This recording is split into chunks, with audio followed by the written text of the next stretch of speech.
This channel does not promote any violent, harmful, or illegal activities. All content provided by this channel is meant for an educational purpose only. SSC ভবনের সামনে অনশন প্রত্যাহার চাকরিহারা 3 শিক্ষকের। স্বাস্থ্যের কথা ভেবে 4 দিনের মাথায় অনশন প্রত্যাহার 3 শিক্ষকের। আপাতত অনশন তুলে নিলেও দাবি পূরণ না হলে ফের অনশন আন্দোলন চালিয়ে যাওয়ার হুঁশিয়ারি চাকরিহারাদের। তাদের অভিযোগ রাজ্য সরকার সহযোগিতা করছে না। সিবিআই দপ্তরে ডেপুটেশন দেবেন বলেও জানিয়েছেন আন্দোলনকারী চাকরিহারারা। আমরা যোগ্য চাকরিহারাদের পক্ষ থেকে আমরা সিবিআই দপ্তরে যাব এবং গণস্বাক্ষর করার জন্য আমরা জেলায় জেলায় যেতে হবে।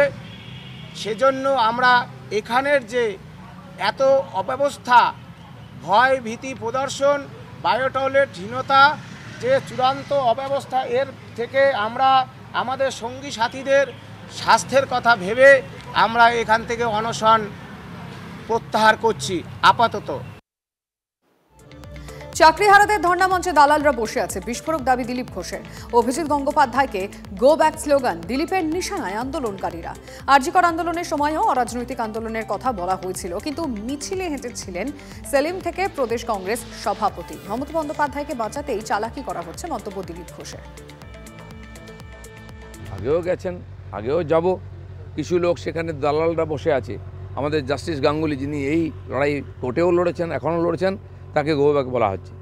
আর যারা বলছে অরাজনৈতিক আন্দোলন, আমরা দেখেছি আরজিকরের সময় মোহাম্মদ সেলিম থেকে কংগ্রেসের প্রেসিডেন্ট সবাই হেঁটেছিলেন। তারা কি রাজনীতি বোঝেন না, না করেন না? এই যে বিভেদ, মমতা ব্যানার্জিকে বাঁচাবার জন্য এই চালাকিগুলো করা হচ্ছে, এর থেকে যেন মাস্টাররা সাবধান থাকেন।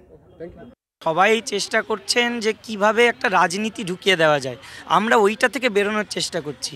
ওই জন্য চাকরিহারাদের একটা জিনিস বলবো, এটা মানে প্রথমেই তাদেরকে বলেওছি, এখনও বলবো যে এটা শুধু দিলীপ ঘোষ বা মানে কোনো কুণাল ঘোষ বা ধরুন মোহাম্মদ সেলিম হোক, মানে আমি বলতে চাইছি কোনো পার্টিগত দিক থেকে নয়।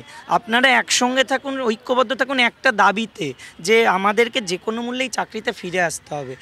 আমরা তো কোনোভাবে ফেসে রয়েছি এইভাবেই না। এবার আমাদেরকে এই সমস্ত বলে এখন আমাদের যে অবস্থান, আমরা যে পয়েন্ট দাবি করছি, সেখান থেকে কেউই আমাদেরকে নড়াতে পারবে না। আমাদের একটাই দাবি, সরকার আমাদেরকে যে করে হোক আমাদের যোগ্য শিক্ষককে পুরনো চাকরিটা ফিরিয়ে দিক সসম্মানে। দেখুন, আমি দিলীপ ঘোষকে ধিক্কার জানাচ্ছি। এমন কোন যোগ্যতা তার হয়নি যে জীবন মৃত অবস্থায় যে মাস্টারমশাইরা ওখানে অবস্থান করছেন তারা দালাল। এই অসভ্যের মতো কথা বলার অধিকার দিলীপ ঘোষকে কে দিয়েছে?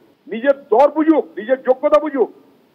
1.5 পয়সার যোগ্যতা নেই, যোগ্য, স্বচ্ছ, মেধাসম্পন্ন যাদের চাকরি চলে গেল সরকারের অপরাধে, সরকার অযোগ্যদের এবং দুর্নীতিকে প্রশ্রয় দিল, তার জন্য এই যোগ্য মেধাসম্পন্ন মাস্টারমশাই তারা বিপদে পড়লো, তারা রাস্তায় যাবে, আন্দোলন করবে, তাদের দালাল বলে দিল দিলীপ ঘোষ। ও কি মমতার দালালি করছে নাকি? যারা মমতার দালাল একমাত্র তারা এসব কথা বলতে পারে। শুনুন, আমার কথা হচ্ছে, যে কোনো সেন্সিবল মানুষ যে দল করুক আর যে রাজনীতি করুক, একটা কথা স্পষ্ট হয়ে গেছে যে অন্তত 16-18 হাজার মেধাসম্পন্ন, যোগ্য, স্বচ্ছ মাস্টারমশাই আছেন। তাদেরকে বিপদে ফেলা হচ্ছে টাকার বিনিময়ে দুর্নীতির ব্যবস্থা সরকার করেছে বলে।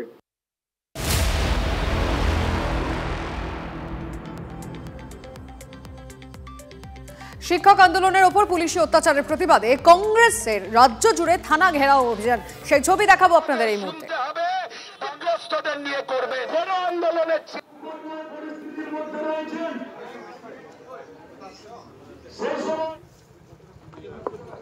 আমি পশ্চিমবাংলার ভাই বোনেদের চাকরি চলে গেছে, সেই চাকরিহারারা তারা ডিআই অফিসে গেছিলেন কসবার। সেখানে কসবা থানার এক পুলিশ আধিকারিক তাদের লাথি মারে, সেই ছবি সবাই দেখেছেন। এখনো পর্যন্ত তাকে ক্লোজ করা হয়নি বা তার বিরুদ্ধে কোনো ব্যবস্থা নেওয়া হয়নি। ওই থানার সামনে আমরা বিক্ষোভ দেখিয়েছিলাম, আমরা বলেছিলাম যে আপনারা ব্যবস্থা নিন। এর সঙ্গে সঙ্গে আমাদের আরেকটা দাবি, সেটা হচ্ছে প্রত্যেকটি থানার যতটা জুরিসডিকশন, সেই জুরিসডিকশনের মধ্যে যতগুলো রাজনৈতিক দল আছে তাদের প্রতিনিধিদের নিয়ে এবং বিশিষ্ট মানুষদের নিয়ে একটি পিস কমিটি, শান্তি কমিটি তৈরি করা হোক।